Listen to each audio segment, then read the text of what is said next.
Toe ek wil boer begin het ek nooit besef dat daar so groot aanvraag en so groot demand is vir kennis nie. Daar is talle boere wat ons kontak wat graag wil weet hoe mens wat doen en hoe mens dit doen en wat mens kan uitleer. So as jy 'n boer is of jy klein is of groot boer, stuur vir ons video's van hoe jy dit doen.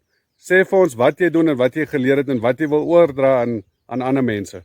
Ons kan ongelukkig nie by al die boere uitkom nie en ons sal meer en meer video's by boere gaan maak, maar stuur jy jou kort videoetjie, stuur vir ons wat jy wil sê, ons kan jou naam wegvat, ons kan jou stem wegvat, jy hoef nie self in die video te wees nie, neem net af hoe jy dit doen, want ons het dit nodig om meer boere daar buite te kan leer. En saam kan ons boerdery weer goed maak, en saam kan ons mekaar leer, en saam is daar 'n nuwe generasie wat weer wil boer. Ons jong mense leer alles op YouTube, so kom ons gebruik hierdie kanale, kom ons deel die kennis, hulle is daar buite, hulle soek die kennis, kom ons werk saam, want boer is lekker, en ek wil boer.